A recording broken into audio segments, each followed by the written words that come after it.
This is the Spyderco Swayback, and this is going to be one of the most love it or hate it knives in the entire Spyderco lineup. So this is the most recent design by Marcin Swish, a Polish custom knife designer who has done 4 designs now for Spyderco. The Swish Buoy, the Techno 1 and Techno 2, I'm rolling in as one design. The Spidey Chef, which was really what exposed him to a lot of new people in the knife community, though the Buoy and Techno did have plenty of success. And then this one here a couple years ago, the Swayback. The Swayback is Swish's take on an old English jackknife. This Wharncliffe blade with this Swayback design. That is how English jackknives tend to look. If you are a fan of Jack Wolf knives, the high-end Chinese slip joint maker, or makes his knives in China, he's an American maker, he's had some designs that look very similar to this. His laid-back jack is very similar in design to this one. That's brought the Swayback design back to the attention of a lot of people. The Swayback design fits very naturally in the hand.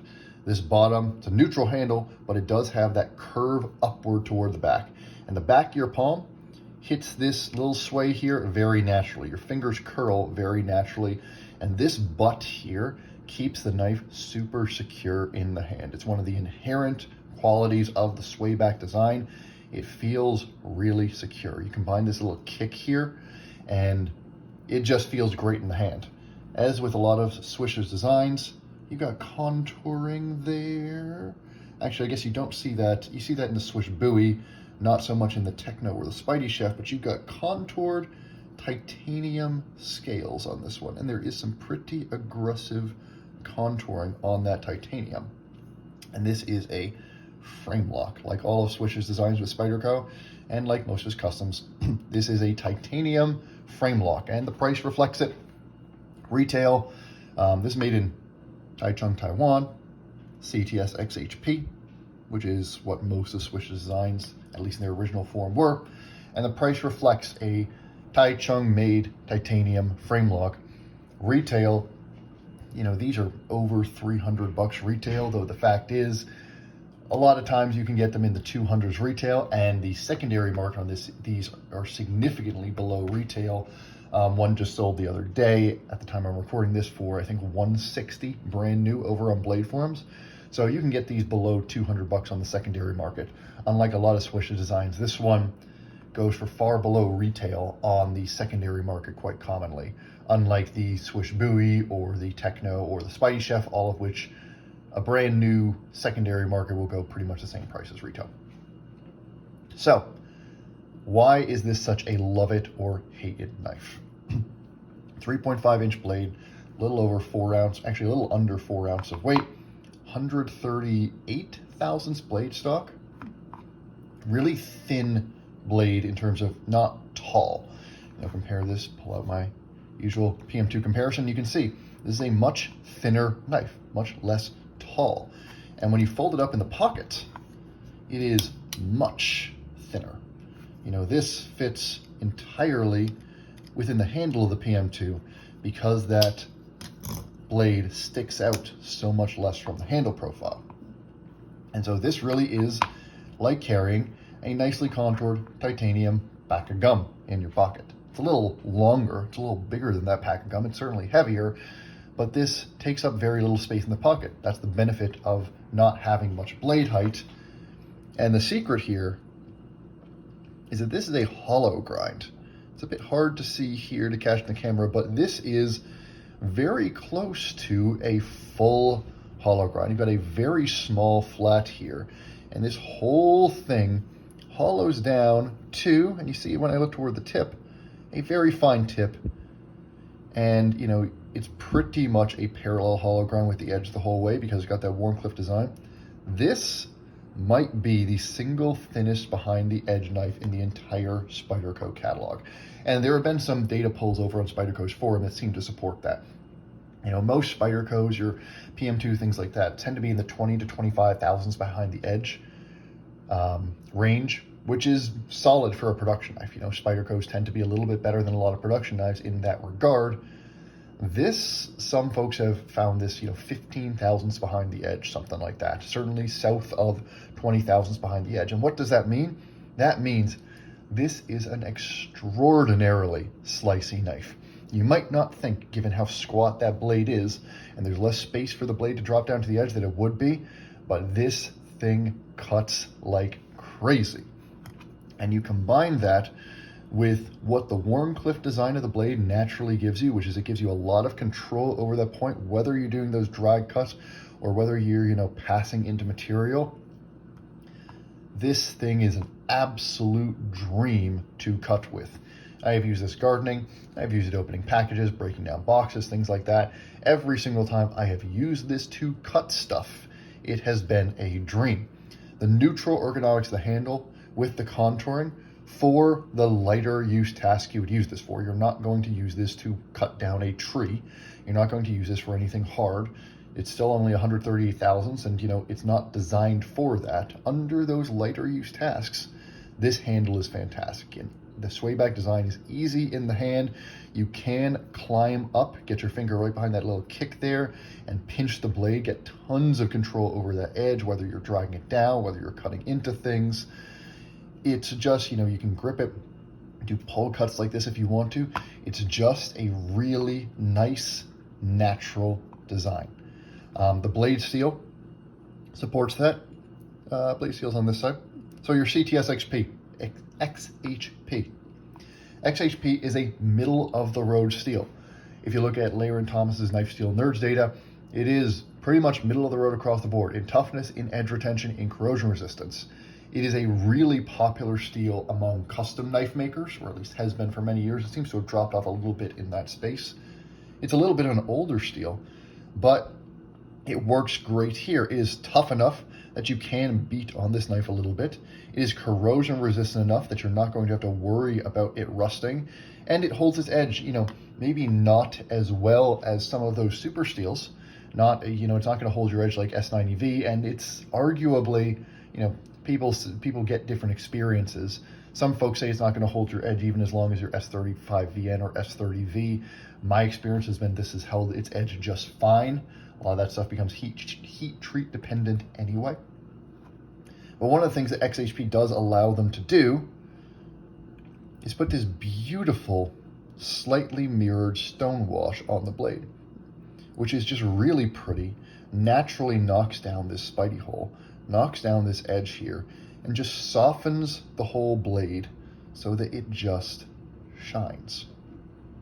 And really, if you're buying a Marcin Swish design, you're paying Marcin Swish prices for a Marcin Swish Spyderco design, you're buying this in large part because it's pretty. It's nice to hold, it's nice to have. These titanium handles have a aggressive stone wash on them that sort of mutes out all the color. This is an MXG clip. It makes it just very neutral. It's matte without being grippy. This isn't like a Chris Reeve handle where it's got that sandblasted texture. This is probably, a blast then a stone wash finish. Rounding on all the corners, rounding all the edges. You've got a little spot here that you can pinch up just like that little chamfer there. Same sort of thing you see on Chris Reeve knives, which is a design feature pulled from a lot of those old-timey knives. Lets you pinch right there. It's just a very nice object to have and to hold. It's comfortable in the hand. It's comfortable to use. It takes up very little space in the pocket.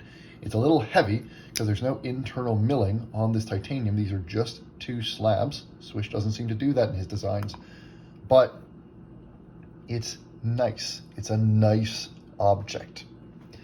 And unlike, say, the Yojimbo, let me go grab my Yojimbo. So, Yojimbo, also a Wharncliffe design. Why didn't I not like the Yojimbo? Because the way this hollow worked, anytime it started to get thick up here, this 145 thousandths, this peak of the hollow here, material catches right there and it gets really hard to push through material, especially because you got this big fat flat here. It's also a big heavy knife in the pocket, takes up a lot of real estate. This is also a Wharncliffe with an even thinner edge and ends up not having a lot of the problems that the Yojimbo has. It is smaller in the pocket. It's smaller in the pocket than most Spydercos. It balances nicely because of that slightly heavier handle. You know, for something like this, you kind of want it to be a little handle heavy. When a knife is handle heavy, you've got control in your hand. You're not going to be using this to break down boxes all day in all likelihood. You're going to be using this for your little everyday task, and it's great for that. And then because this hollow is not too aggressive, it's not, you know, if you reflect the light here, you can see this hollow gets pretty steep at the top of the Ojimbo. This is a more shallow hollow grind through its entire height. If you look at the plunge there, you can sort of see the hollow grind there. Stuff doesn't get caught here nearly as much, and frankly, I think the stone wash helps with that. This is a nice rounded edge at the top of the stone wash there, or at the top of the hollow there. This does pass through material very nicely in a way that a lot of Wharncliffes don't. So this ends up being a more generally useful blade shape for those light to medium duty tasks. You're not going to use this knife for heavy duty. It's not meant for that. Old-timey swaybacks were not meant for that. Can it do it if you needed to? Yeah, but that's not its design. So this ends up coming down to being a object that is very nice to have, very nice to hold, very nice to carry, excels at a lot of the tasks that Wharncliffe excels at, which are, you know, cutting down boxes or cutting twine, the things where you're really getting to that edge, using that edge. And because it is such a slicey knife, it is a dream in so many different circumstances. I've used this gardening, I've used this, you know, for days where I've been, you know, moving, things like that, and it has always performed extraordinarily well. That sharp edge surprises me every time I use it at just how sharp it is. Nice to have, nice to hold, nice in the pocket. It's great. Other than the price, which is a little bit higher, but frankly is totally justified given the level of machining and fit and finish that they're operating at here, the stone wash on this blade, the way things are knocked down, the contouring on this titanium handle. This is an expensive knife to manufacture, and frankly, you're getting a level of fit and finish and quality here from Spyderco that is fully competitive, and frankly, I think probably a little better when you add in the design credos than a lot of other things you're going to find at that price point, especially on the secondary market. However, there is one big issue that I had with the Swayback, and it comes down to this lock. So this is a frame lock with a lock bar insert. I don't believe that Swish has used a lock bar insert on all of his knives, so I could be wrong on that. Oh, Spidey hole access here is decent. You know, you kind of got to get your finger in there, and because this is knocked down by the stone wash, it's not going to grip your finger as much as a Golden Colorado spider hole, but it's really a slow roller. You know, you can flick it if you really want to, but the primary way to get this is going to be to dig your thumb in there and roll it out. Some people say that's hard to do. I have never had an issue with it. I've got slightly smaller hands than some folks, so if you've got big fat mitts, that could be a problem. There's no access whatsoever from the other side. This is one of the least ambidextrous knives in Spyderco's lineup. So lefties, you're kind of SOL. But the lock bar access is fine. But the one issue comes down to this lockup here. So I got this was a secondhand purchase, but it was lightly used when I got it. And you can see the lockup is relatively early, even after I've used this knife for quite a bit. You know, I've carried this thing for, you know, probably a few dozen days over the course of a couple weeks. And when I open this up here, if I just slow roll it, we've got a pretty early lockup. Now that lockup is very action dependent. If I slam this out, you will get a significantly deeper lockup there. It's, you know, about halfway across the blade tang rather than, you know, about 25%, which is where it naturally lands if you slow roll it. The problem was when I first got this knife, the lockup was like there. In fact, it might have even been like there. This was a very early lockup when I first got it. And you can see that, you know, that lock face has a pretty aggressive slant. I can even push it over if I push on the lock bar and get it to, you know, 75% lockup if I want to. When I got this knife, the lockup was early to an unsafe degree, and I would have this knife. Let's see if I can get to it now. No. Now the lockup is secure. But when I first got it, the lockup was like here, and the knife would fail on me. I had this knife, I had the lockup fail on me multiple times because that lock was not securely engaging with the lock face. As this lock bar wore in and that lock began to travel, this became a secure lock. But for the first probably 10 to 15 days that I carried this, I had to, every single time I opened it up, I had to do one of two things. I had to either slam it out to make sure that lock face got far enough over, or if I slow rolled it out, I had to check that it was actually locked up. Actually, you can see there. You can see how early this lockup can be. Can I get it to fail right now? Yes, I can. There you go. You can see I just opened it up and I just got it to fail after slow rolling it open. That was what I had to deal with the first 10 to 15 days of carrying this knife, and you saw it happen just now. That, unfortunately, until this lock breaks in, makes it an unsafe knife. Once the lock does break in, it's perfectly fine. But that was a little nerve-wracking for me. I don't like when knives are unsafe. It's kind of a deal breaker in a lot of cases. So, just something to note, if you do get a Swayback, make sure that until that lock bar starts to travel over, you might have the same early lockup experience that I had, and it might fail to lock some of the time. Really, just because it is a safety issue, and because, you know, a lock failing on you can lead to some pretty bad cuts depending on how you use it. You know, again, this isn't a hard use knife. You're not going to be banging on it hard. Is it realistically going to close on you in a way that's going to injure your hand? Not with the stuff you're using this for, but it is a concern. So I started out the review saying this is a love it or hate it knife from Spyderco. The fact is, there are going to be a lot of people that see no point in having this knife because they're going to see a knife that is north of $200, that is a relatively simple design, relatively simple materials, and has, you know, this Wharncliffe design that is not going to take on hard use tasks as well as a lot of other knives. And for a lot of people, this is just not going to make sense for them. It's not the sort of knife that they want or need to have. This knife is not meant for everybody. This knife has a very particular design philosophy. It is a modernization of a particular pattern from old-time knives. And for folks that have any interest whatsoever in those sorts of knife designs, or that have any interest in just a very versatile and useful EDC knife that can push its way up to harder use tasks when you need to, but really is designed to excel at those everyday tasks, this is a surprisingly excellent knife. Now, should it really be surprising because we're talking about a Marcin Swish design? No. Marcin Swish design is basically batting 4 for 4 with his Spyderco designs. You could say the Techno 1 was a little chunky, but that was kind of where the knife market was at the time it came out. The Techno 2 is fantastic. The Spidey Chef and Swish Bowie have both been home runs. And this, much like those knives, has a lot of relatively subtle aspects of the design that make it an extraordinarily good user knife.